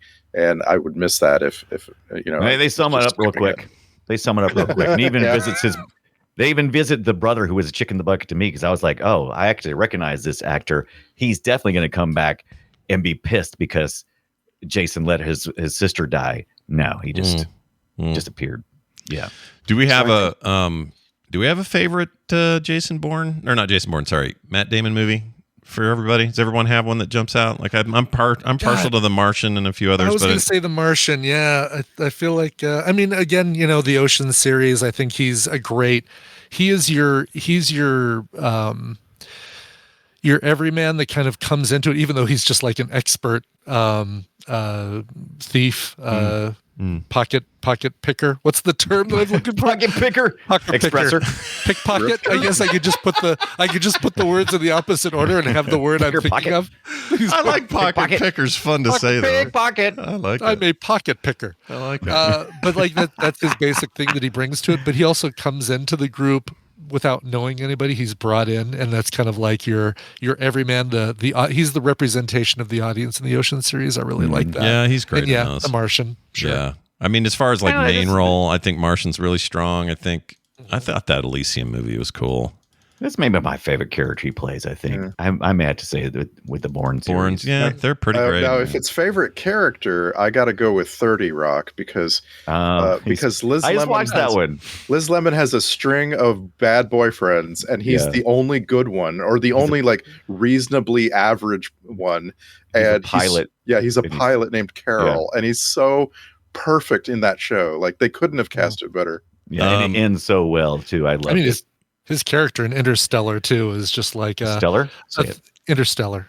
I know, but you're going to say his performance. Oh, it's stellar. No, I just say it's such a departure from what you're used to seeing from Matt Damon. And if you haven't seen it, let's stop talking right now. Exactly. Because you don't even know. You don't even know it's Yeah, I saw it recently. I don't want to say it either. I won't say it. I won't say anything. It's great though. We'll stop right there. But Scott, I'm going to keep going. Yeah, let's just say he has a credit in that movie, and it's worth seeing. Go see that movie, everybody. What's interesting to me is that Damon is so good at playing a character like that, where you just assume a bunch of backstory the instant you see him. You know, like in the Martian, the instant you see him, you've got all of this backstory. Yeah, for good or for ill. Even in the final duel. It's such a mixed thing about the characters, the way that they're portrayed. It's the whole point of the movie, and I don't want to give that away either. People should see that movie. But man, he had the ability twice in that movie for me to acknowledge or assume tons about him. Like the first time I met him, I went, "Oh, I think I understand this guy," and then I get to see him from a different light, and I go, "Whoa, I think I understand this guy." And it was two totally different guys. Like he's really good at that. Like he's actually really good at it. You know, and that his acting for me goes like all the way back. Like he was like this as a teenager, as an actor. And I think it's kind of surprising that he hasn't become more than he has. Like, I feel like Matt Damon could have, and still can, become like a serious prestige movie actor. I mean, he kind of is. He's in Oppenheimer. He's in Interstellar, like we mentioned. Those are pretty big. He was in, The Martian was a huge movie. All these Ridley Scott movies. I mean, he kind of is. You know, I mean, it may not be like, I don't know, it's not DiCaprio working with Scorsese level, but it's pretty damn big. I would say too that I don't understand this. Can we talk about this for just a second? All right, this is a thing I need to understand. They make a movie called We Bought a Zoo. All right, yeah. That's what I was thinking of. People give that thing shit all the time, but every time I look at like cumulative scores or overall ratings or even just individual reviews from users or otherwise, that movie people like that movie. Yeah. So why was it so ripped on? What was the deal? Two things. Number one, everyone decided the year before that they hate Cameron Crowe, and Cameron Crowe can never do anything good again. And that has been borne out, over the last decade. Everything Cameron Crowe does from We Bought a Zoo onward gets just trashed. Why is that? What happened there with Cameron Crowe? That would be a very interesting thing to try to unpack, like on a special episode of Film Sack, because like there's a certain thing, right, that happens to like a band like Coldplay, where you just get too many overexposed. Yeah. Because he's only recorded three things: Aloha, Roadies, which is a TV show, and then a Stevie Nicks Show Them the Way short thing. Music video, probably. Since We Bought a Zoo. So it's not like he's been cranking away on a bunch of stuff. I mean, he went from Vanilla Sky to Elizabethtown, then a bunch of video shit, and then We Bought a Zoo. I don't know. I guess I don't understand the trajectory, but I kind of want to see this now, because the name of the movie is like, it's one of the best examples ever of if they had just come up with a normal name that doesn't make people think it's a silly family farce, you know? Yeah. Right. Because titles matter. They do. Like really these do. reviews are always like so glowing. It's like a lot of heart and humanity makes this a delightful, inspiring, poignant autobiographical tale, notable too for its peerless lead actor Matt Damon. This movie is an untold gem. Blah blah blah. Like people love this thing. I don't know. I'm just saying. I think I let the bias get the best of me, and I skipped We Bought a Zoo for no good reason. No good reason. You should watch it right now, right after this. No, I got to do a show with you. I can't be doing that. Maybe we should stack it sometime. I think we should totally sack it. I'd be I would fine be down with that. I've sacking it. never seen it either, so is this good? That's a perfect sackable reason too. It's like let's demystify Let's this find thing. out. See why it's exactly. Yeah, I'd do that. Clips here. We got clips, folks. Oh, you got clips? Yep. Cool. I don't know if you've heard of these or ever seen us do them before, but this is a thing. hope- This is a thing we do. Please tell me none of the clips mention Blackbriar. I know, oh my God. Mention Blackbriar. None of them do. Okay, good. I I made a want point ice of cream that. though. This sounds like is that an ice cream? Blackbriar ice cream. Blackbriar. It does sound like delicious. Blackbriar now that you say it. Well, Yeah. there's briers, I guess, right? Maybe Yeah. so. That's maybe that's what the confusion in my brain is. Blackbriar, bam, bam. All right, let's do this. Do it. Let's do this one. This is important. People, listen up. This is a full priority situation. Oh, David Stratharian giving us full priority. Full priority. Yeah. I wonder what a partial priority looks like. Yeah. You can get around to it later. Yeah. It's whatever. Here's a stark warning. These people will kill you if they have to. Oh my lord. They will? Shit. What if they don't have to? Here's House of the Dragon guy. Love him. Was it Blackbriar? Is that what this is? What's Blackbriar? Treadstone upgrade. My source told me it all started with you. I take it back. I did say Blackbriar today. Wow. I forgot I captured that. Totally forgot. I actually avoided it. In my did you head, really? Oh, I that's avoided hilarious. it. Yeah, but I think I started avoiding it later and forgot I already did it. All right. Geez, Scott. All right, how about this one? Dirty Little Secret. Dirty little secret. He's great. I just love him. Can I get more House of the Dragon, please? I loved that series so Yes. freaking much. I mean, he's not, well, So good. go watch it. I don't want to spoil it. It's Scott Yeah. with the spoiler. Yeah, one more spoiler. All right, it's him. Oh, it's the famous line. Jesus Christ. That's Jason Bourne. I love. Well, which is it? Memes where people show like a home video of somebody, doing something really crazy in their backyard, and then they tack that on the end of it. I love that. Yeah. It's great. Here we go. This should have been the theme of the whole movie right here. God damn it. Get a backup team in there. That's what they did over and Why is over. like a Muppet there? Yeah. What was that all about? God damn it. Get a backup team in there. Hey, you guys! I'm a Muppet. That's just as loud it was. Oh, All right, what the hell happened? What the hell just happened? I don't know. Stuff. Everything was going off the rails all the time in that little CIA office with all the computer people. Just always just like, oh shit, put it on the main screen. Talk to Kramer, says this lady. Do you want to tell me, or should I call Kramer and ask him? Having the keys to Jerry's apartment, that kept me in a fantasy world. Yeah, a little Kramer there. I'm glad you I didn't miss understand. the opportunity. I understand referencing Kramer as I'll tell Dad because Scott Glenn is a scary guy Yeah, to he me. is. Yeah.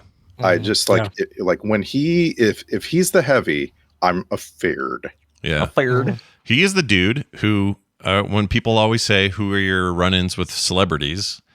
I usually either mention more recently the Krusty Space Hands, John Delancey yeah, John moment. Delancey. Yep. But I had this time I was probably 19 or 20 in a airport, Salt Lake International Airport, and Scott Glenn showed up on a plane, came off the plane. You could tell it was him, and he wasn't like a huge star or anything, which is why I thought this was funny at the time because you don't really need to hide yourself. But he pulled this coat hood thing up over his face and ran past everybody. Just ran. Oh, really? Yeah. And I remember thinking, because at the time, the biggest thing he had done was like Silverado or something. And I remember thinking, dude, you don't have to. No one knows. You're not there yet. Yeah, it's like the Johnson. We got Johnson here. See, nobody cares. It's like here. yeah, nobody cares. I just want to say, like, I don't think people know what a miracle it was that a single movie had Scott Glenn, Kurt Russell, Robert De Niro, Donald Sutherland, J.T. Walsh in it, and that's Backdraft. Yeah. Oh, I watched part of that the other day. Dude, Backdraft rocks. I do too. Yeah. It has not held up, but it is really good. Oh, it holds up fine. It's good. No, we should What watch about it doesn't hold up, Yeah. Brian? It just didn't have everything I just watched the whole time. I was like, oh, this is not nearly as good as I remember. That's all I remember about it when I was watching. So time to watch it here is what you're saying. It is absolutely time to watch it here. I'll put it on the list. Yep, do it. Yeah, we've been Backdraft. talking about it forever, and we should do it. It was maybe right after Silence of the Lambs-ish time when he ran past. So maybe he thought his star was on the rise, but no one knew Scott Glenn was in the airport. Anyway, he was great in The Leftovers. You remember that role? That was great. It was good in E.T. Yeah. Daredevil. He was Stick. Wait, he was in E.T.? Right? He was in E.T.? Yeah, Scott Glenn was Keys. No, that's a different actor. That ain't him. Yeah, you're thinking of someone else. Who am I confusing with Scott Glenn then? Hold on a second. What's that guy's name? He played Old Hen. Well, Peter Coyote. I totally am getting Peter Coyote and Scott Glenn confused. Wow, yeah, they Very feel like similar. the same person. They do feel like the same person. they're yeah. very similar. Wow. Cut from the same hickory stick. Those two guys. Totally, yeah. Yeah. Probably like 20 years apart in age, though. My big problem is that Scott Glenn sounds like John Glenn, and Scott Glenn was an astronaut in a movie. Yeah. And, jeez. The Right Stuff. I loved that movie when it was on. Or when it was new. I shouldn't say when it was on. It's on whenever you want it to be on, but I thought it was great. Oh, it's funny. Scott Glenn does not have his year of birth on his Wikipedia page. There's no That's none of your business. You cannot tell how old Scott Glenn is. You can tell he was born on January 26th, but not what year. I bet you it's because they don't know how old the tree is that he came from. They have to cut Scott Glenn open and count the rings, basically. Yeah. So it's right in the beginning of his IMDb bio. It says he was born in 1939. I wonder if there's like a a misattributed source. That's weird because his Wikipedia also no date. Yes, that's what Brian. You said. Oh, I thought you said IMDb Sorry. lists it, but Wikipedia doesn't. So 1939, that would make him. Let's see, 107. 61 in 2000. So 61 plus 23 is 84. 84. So 3 years older than Peter Coyote. Okay, Yeah. That's amazing. I would watch those two do stuff. Let's go. Totally. They should play brothers. Yeah, let's get it. Long lost brothers in something. Yeah, let's get that done. But man, that means he was in his 70s working on Daredevil. He was great as Stick in that. Yeah. No kidding. The Defenders. What's he doing now? He's got more shit going on. Let's see. Yeah, he's in. Let's see. What's The Hill? He plays a character called Red Murph in the.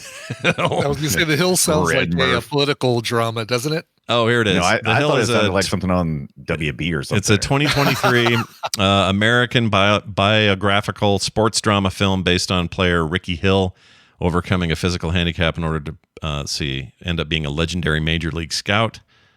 Dennis Quaid is your main dude. Didn't they already make this movie and call it The Rookie? I swear that's like the same plot almost. And it's autobiographical, which that was also. That's weird. All right, anyway. I don't know. It's probably good. Who knows? August came out. All right, here's a clip. Angry acting time. You do not have the authority to kill her. Oh, yes, I do. Oh, I'm David Strathairn. I get to kill whoever I want. Yar. That could have been a more exciting response. Oh, yes, I do. It's not enough. In that moment. I know you are, but what am I, basically? Yeah. is what it is. Yeah, it could be. It's pretty lame. Not infinity. I had in my head that he was in all the movies. He wasn't. He was just in this, I think. Strathairn. I don't think he's in even the newer one. But for whatever reason, my memory, if someone has said, hey, Scott, I'm going to kill you unless you can tell me if David Strathairn was in all Bourne movies, I'd be dead. All right. You sure about that? Bourne and Nicky Parsons are dead. You sure about that? You sure about that? You sure about that? You sure about that? What's that guy's name? The SNL guy? Is that Rob Schneider? No, who's? No, it's new guy. He's newish. He did Bourne and Nicky. hold on. Bourne and Nicky. Sure about that? You sure about that? He's You sure about that goofy You one. sure about that? He's got the Netflix show. No, I was gonna say he's not SNL. That is, he was on Detroiters with Sam Richardson. He's got the I Think You Should Leave, and his name is crap. Not Sam Richardson, the other guy, Tim Robinson. Tim Robinson. It's such a boring ass name, but my God, that guy's so funny. I thought he was in SNL. I don't watch SNL. I don't think so. No, Okay. never been in SNL. Duh. Maybe he was. His own sketch. I mean, that whole, his I Think You Should Leave is his own SNL sketch show, basically. Actually, Tim Robinson was a featured player on a whole season of SNL. Shut up. Really? Yeah. My correct track record today is starting to be embarrassing. I don't know why I'm getting stuff right. Because I have no right to know that. I don't watch SNL anymore, so I don't even know why I know this. I'm amazed. I've watched every damn season of SNL, and I'm a big Tim Robinson fan, and I never thought the two ever... Was it recent? Like a couple years? Like how many years was he doing this? I mean, 2012 I show him from 2012 to 2016.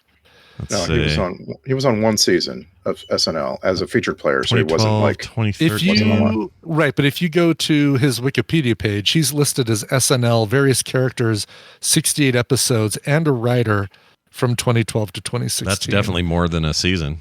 Yeah. Yeah, but maybe I see what you're saying. Like he could have just been writer for five of those seasons and featured. Yes, featuring Tim Robinson. Funny how this works sometimes. Some people will be SNL backgrounders in lots of ways and barely be featured players for a hot minute, but then end up having amazing careers outside of it. The other one is who's that guy we like that always talks about the John Mulaney? John Mulaney, yeah. That's another good example. Like he'd been in some skits and mostly writing, but his career is like bigger than most people that, do real SNL work. Like the actual ratio of Will Ferrell's to, what's the example of the other side? Someone who doesn't go on to anything big after SNL. I can't think of anyone. Maybe Chris Kattan, kind of. But yeah, there you go. That's a good one. Sherry O'Terry. Sure. Maybe. People we like, enjoy, they're fine. Yeah, but they don't. They were great, but didn't. They don't blow up. Didn't seem to go much further. Yeah. Anyway, that guy's all right. Here's. Okay, I got a question for you. This is kind of like when I do Ibbot stuff. That's a little different. What does Jesus use to keep his eggs from sticking to the griddle? And here comes the punchline. Jesus, Pam. Jesus Pam. Pam. Jesus Pam. Nice. You ever use Pam to spray Pam? They said Jesus a lot in this film. And that was not from The Office, that clip. No, it was not. Jesus, Pam. I feel like it could be Steve Carell saying that. Yeah. That's good. All right. Where it starts, where it ends. This is where it started for me. This is where it ends. I don't remember him farting in the scene, but I guess he did. God, I thought I listened closely, but apparently I didn't. Yeah. All right, I don't know what this final one is. Sir, he drove off the roof. What? He drove off the roof. To clarify. I said he drove off the roof. And he's perfectly fine. He just kind of dusted himself off. Oh, really? Well, he kind of held on to the seatbelt a little bit. I love when he grabbed the seatbelt later on. I'm like, oh, that's so stupid. There's no way that worked, but that is awesome. That cop car thing, gosh dang it, man. It's good. Still some of the coolest thing I've seen on a fake movie car thing. That was rad. All right, now this.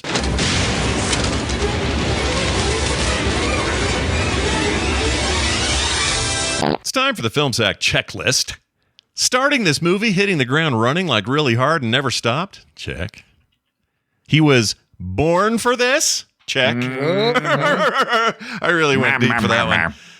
And when in Morocco, you can't have taco. I don't know why I wrote that. I was tired. It was late last night. Don't ask me. Don't know. But it does rhyme. And I'm sure Morocco has a folded sandwich kind of thing, but it's not called a taco. I'm sure they do. I hope they do, because every culture has a taco. Yeah, every culture has a taco they call something else. That's really that's You're a going to good quote point. me on that. That's right. I would eat a Morocco taco. Sure. Why isn't there a place already called Morocco's Tacos? There might be. Let's see if Gangster Town has ever gone there to talk about how great it is. What's his name? Guy Fieri. Guy Fieri. Yeah. Let's do these Star Trek connections. There's bound to be, there's enough older actors in this. I got to think there's one or two. What do we got? I am sorry to say, we again do not have any connections in the cast. Boo. And yes, I double checked David Strathairn because I'm like, I must have this Mandela effect about Strathairn in appearing in like some episode of a Star Trek series. Yeah. But just like Ed McMahon never worked for Publishers Clearinghouse or lies. Richard Simmons never wore a sweatband. There's no David Strathairn in Star Trek. Randy, get it through your head. Wait a minute. I've never heard that one. Richard Simmons never wore a sweatband. That's amazing. Is that one? Yeah. That's real? It believes, right? You believe it. So I did find I guess, slightly interesting connection, just so we can have something. Yeah. There's an ADR voice casting credit for a woman named Caitlin McKenna, right? Okay. So this is the person when they're doing ADR who is like casting actors to come grunt and like speak into a microphone, and they're going to become background sounds in a busy street or whatever. Sure. Caitlin McKenna, ADR voice casting.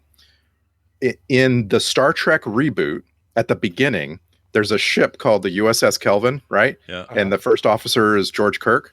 Oh, yeah. That ship's computer is talking. Oh, that's her. That is the voice of Caitlin McKenna. Oh, interesting. Yeah, George Kirk played by at the time a very unknown Chris Hemsworth at the time was George Kirk in 2009. Right.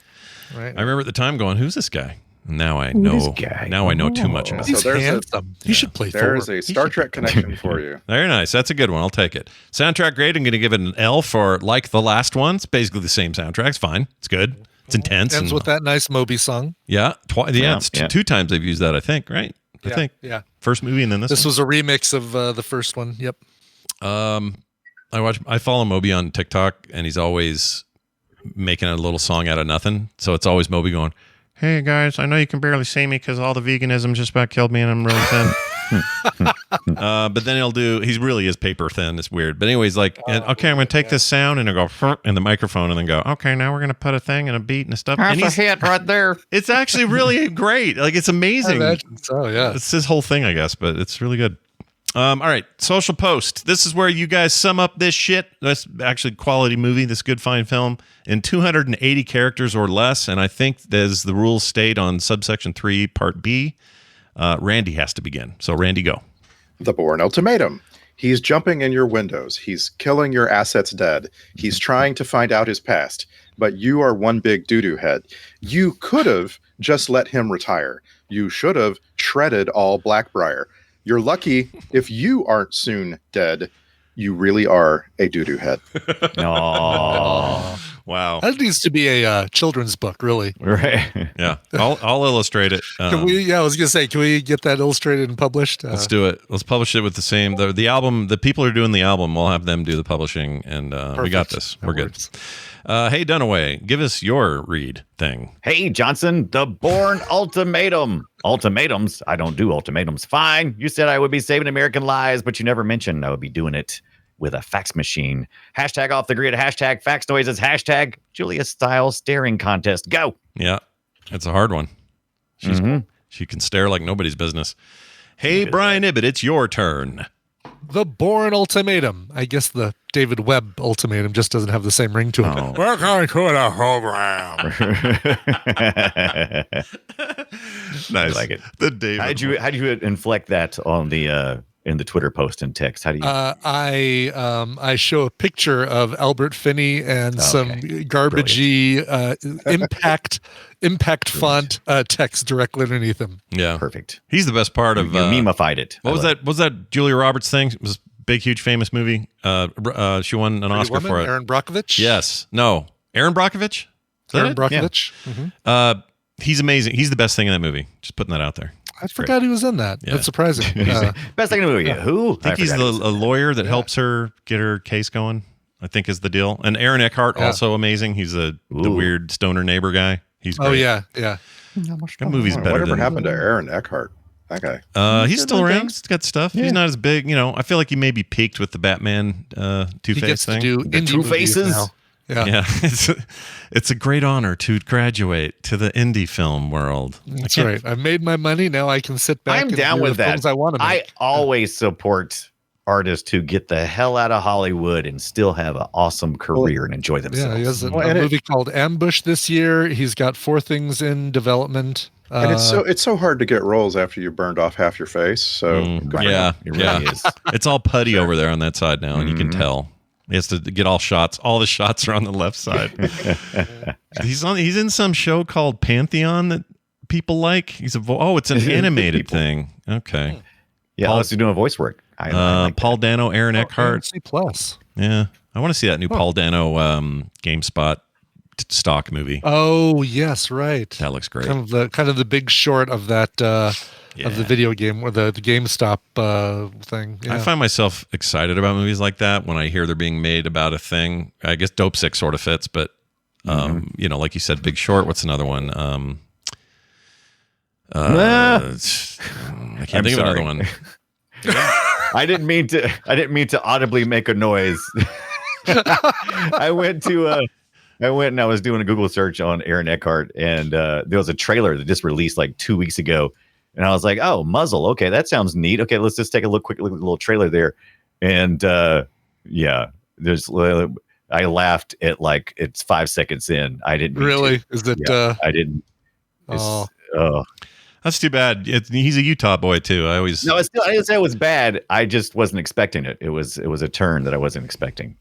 He got went to BYU and it was a big deal here in 94, 95 because when he was at BYU, he was expanding their film department or helping them somehow, and it was like this huge deal. It's like BYU might actually have a decent film school and will rival any other regional schools and all this. And then he left, and they didn't do shit with it. They just let it all go. I'm continuing to watch this muzzle trailer with no audio. Well, and you made me do it now too. It's supposed to be very serious. Well, Randy, you and I'll just canine dog. Randy and I'll just have the show. We'll just talk. It's fine.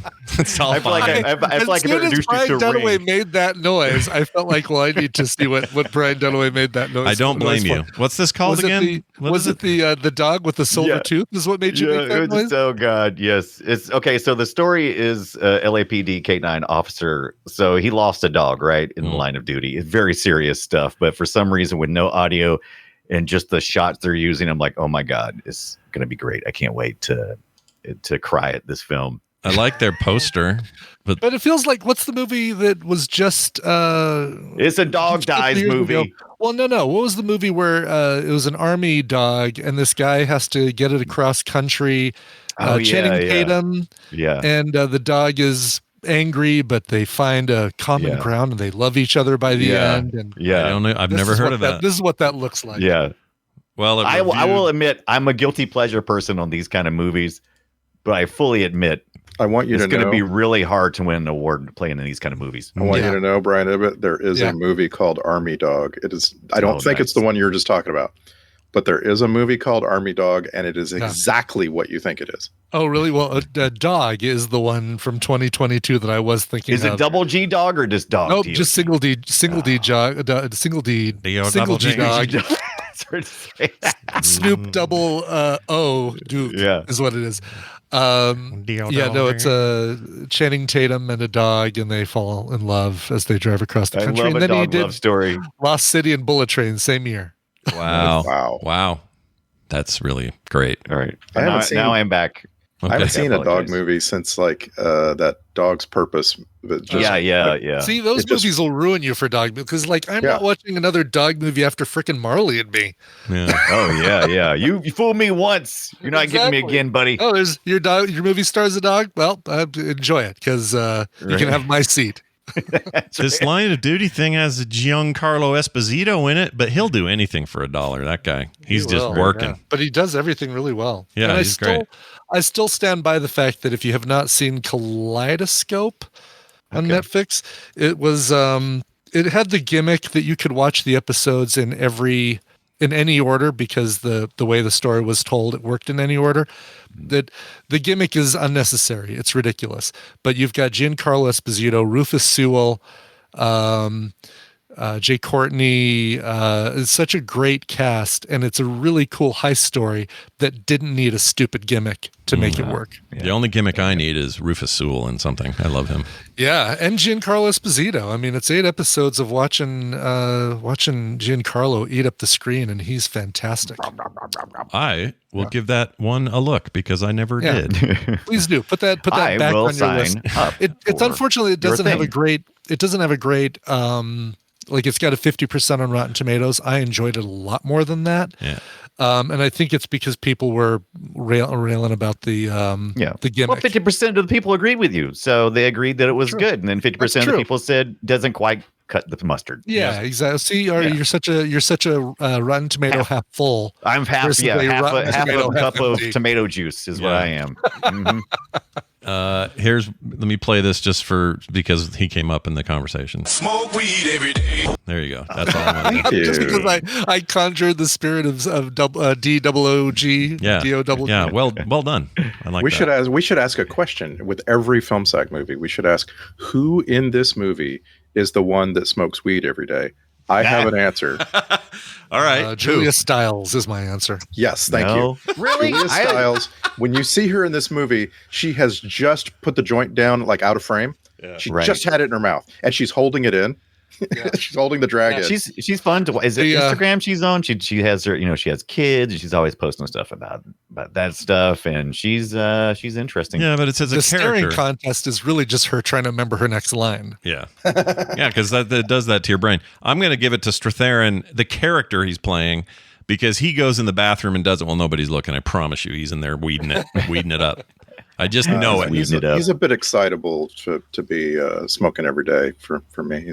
He said the nastiest thing on that Sopranos episode that I watched. It's the nastiest, meanest thing. It's all. I'm not going to say it. What did he do? Tell me what he did. I'm not going to do it. I can't. Oh, I would feel very uncomfortable saying it. But if you ever see that episode or a couple episodes where him and a separated Carmela are dating, right? He says the meanest thing to her. Oh, so we covered Julia Stiles. Who say Albert Finney? Did you say that? Albert was smoking. No, maybe it is. I think he's an edible kind of guy. Okay, more of an edible. I mean, he's pretty much on glaucoma. Love it. Why is that so funny? Oh, I don't know. Why so not so Scott Glenn. Then we're not thinking. I think Scott Glenn in real life. I think that guy loves his weed in real life, but I think and he probably was giving him long life. I don't know what's going on with that guy. Like Julia Stiles grew up in a hippie commune in New York. I just like everything about her just looks like she smokes weed every day. Yeah, every day. You can make this a segment, Scott. Yeah, it might be a new segment. Bumper. We haven't done that in a while. Maybe we need a new one. I like it. Mm-hmm. We'll see how it flows in the next couple of weeks. We got rid of Cave Like a Vagina. Now we got a new one. So finally. All right, real quick here. I got alternate titles. These were just handed to me, so I feel like I owe it to everyone to read it. If I could just find the clip. There it is. Okay. This was almost called The Bored Old Tomato, which is a thing I always say about this movie, so I had to include that. Or the green grass is green grassier on the other green side of the fence. I could see that. Here's a quick email from a listener. Filmsack@gmail.com is where it came from. It's Sean O'Hara. It's Sean O'Hara. He's got an email. Oh, yes. He says, during the Man on Fire episode, you were laughing at the idea that Bob Hoskins being considered for the lead. It does sound far-fetched if you're only familiar with his Roger Rabbit and Super Mario Brothers movies. But he also got his start in British gangster films, and his performances in The Long Good Friday and Mona Lisa are as badass as anything in a Scorsese movie. It's sad that most people only know him from his comedic roles now, like if Joe Pesci were only remembered for Home Alone and My Cousin Vinny, says Sean. That's all I remember. It wasn't so much that I think he couldn't do it. That wasn't it. It was that it would change the movie so much for this little stocky, angry, bald former hitman. It wouldn't have been a bad film. It's just a totally different movie. Mm-hmm. I don't know why. I just feel like the relationship, the friendship that struck up between him and Dakota Fanning is just different with Bob Hoskins. I don't know why. Mm-hmm. Yeah, I just can't picture it. So it's not that he couldn't do it. I think Bob Hoskins was an incredibly talented dude. And I've never seen either The Long Good Friday or Mona Lisa, but it sounds like that's something to see. Wasn't he also he was one of them Guy Ritchie deals, wasn't he? Do I have that wrong? Are you guys looking at a trailer again? I can't remember Hoskins. Was there a I'm trying to think of what it was because he was in a murder or not a murder, bank robber thing. Oh no, that was that was with Phil Collins, right? Where he played a bank robber. What? They're partners. They were in a movie together. That's cool. Yeah. The Long Good Friday revolves around a man named Harold. 1980. It's old. British film. That looks great. That looks fun. I'd watch that. Oh, maybe The Gentleman. Is that it? Oh, was he in that? Guy Ritchie Returns, something Bob Hoskins. No, I just did a search for Bob Hoskins, and I just put our names Buster together. is the one I'm thinking of, but 88 with Phil Collins, but was he died in Hoskins. 2014? So would he have? Let's see. Shit. No Hoskins in there. For whatever reason, I got Guy Ritchie and Bob Hoskins together, and I don't know why I did that. Okay, that's it for that. Let's read this text we got also. Here's a text. 801-471-0462. Oh, hi, Scott, Bibbit, Brian, and Randy. This is Lisa P. from Niagara Falls. She says this: I am a huge fan of FilmSack and TMS and all of you guys, and I have run through the FilmSack library, including the archive, and I am on my very second go at it. Wow. I really enjoy hearing your banter and commentary, and I'm very grateful for your shows. Well, it's very nice of you, Lisa. She goes on to say, but for the love of all things holy... Knew there was a but. Yeah, there's always a but. Always a but. Stop claiming... I'm doing this in all caps because that's how she wrote it. Stop claiming you've sacked the replacements. Just do it already and stop teasing. Oh, yeah. We talk about that quite often, don't we? Wow. She says, while you're at it, it is the right time. Break your no comedy rule and do Coneheads or down Periscope. You know you want to. Thanks. I agree with Coneheads, absolutely. And down Periscope, we'll agree to, I'm going to own this one. This is probably my fault. I must have in my 17 viewings of The Replacements, I must have watched it right as a double feature with a film sack movie that we also sacked. And it just got stuck in my head that way. Well, guess what? It's on HBO Max where apparently we live now. So. Believe me, I know. I probably watched The Replacements most recently 2 months ago. I've never seen it, I don't think. Oh, I love it. It's the football deal? Yeah, football. I've seen it either. Yeah. Got the Keanu Reeves in it. He's the football kills his puppy. And he goes in Oh, really? Gosh, he just gets so typecast with that whole puppy love. Oh, a bunch of actors I like. David Denham, John Favreau's in it, plays Bateman. I thought it said Batman at first. Let's see. Orlando Jones, Gene Hackman. Yeah, Rhys Ifans. I love that guy. Gene Hackman, Keanu Reeves. I don't think I've seen it. We should see it. Sure. Is it good? I enjoyed that movie. It really is an example of a comedy you can sack because it's like one of those, there's this certain kind of sports comedy where it's actually about, in this case, it's about the relationship between Gene Hackman and Keanu Reeves. And we watched The Longest Yard, right? So, I mean, did we do that one? Yeah, we did. Did we? Hold on. We didn't watch the... Oh, yeah, you're right. Adam Sandler one. New one or we watched the new one, yeah. New one, yeah. Sandler one. Not the Burt Reynolds one. Yeah, I think. And it's got some of Keanu's greatest quotes ever in any movies. Really? Yeah. All right. It's good. I enjoyed it. You've convinced me. I watch it again. I'm down. You've convinced me. 6.6 on IMDb. That's reasonable. That's good range for the film. Maybe we watch it later in football season this year. Yeah. There we go. Perfect. Fall watch. I like that. Well, anyway, thank you for your thing there, Lisa. We love it. 801-471-0462 is where to send those texts. And again, filmsack@gmail.com for your emails. I want to say hi to a couple of brand new patrons today. Tom Robinson and Val Kabalikin have joined us. Kabalikin. Kabalikin. You know what is Kabalikin? I did that wrong. I'm pretty sure it is. Kabalkin. But I love the way you said it. It could be Kabalkin. Kabalkin? Yeah. Balky? Kabalkin. I don't know.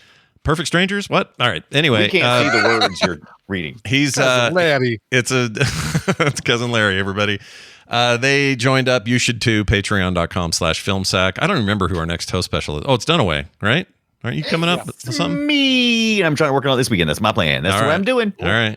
That's awesome. I can't wait to hear you. I've already got the topic planned. I got some notes out, so all I got to do is do it. You want to give anyone a hint, like a get them all pumped up, give them a little carrot? Gee, I mean, if you haven't been following me on everything lately, if you don't know it's going to be about VHS tapes, then you've had your head up your butt. Yeah. Can you explain how rewinding is being kind? Are you going to finally explain the... Yeah. Tune in when you find out if I talk about be kind and rewind. All right. Excellent. Don't want to give too much away. I love this.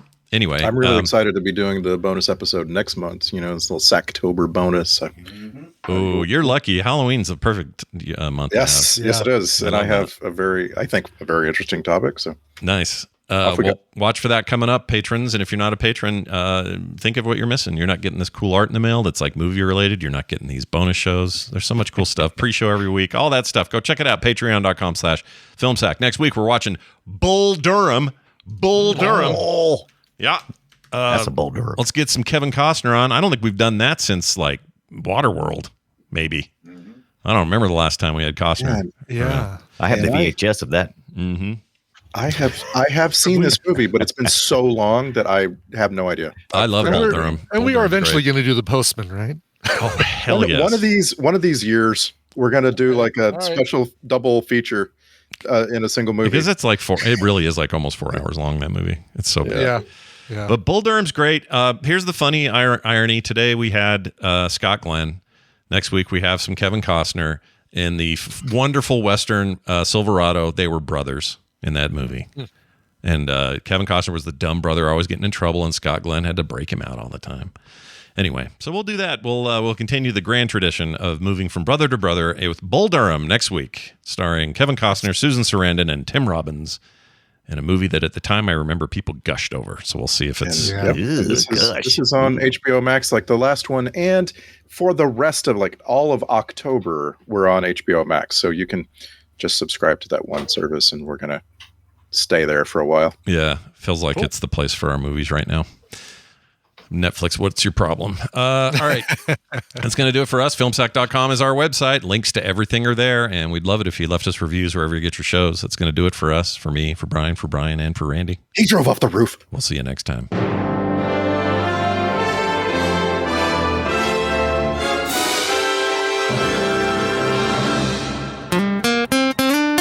Get more at frogpants.com. This is where it ends.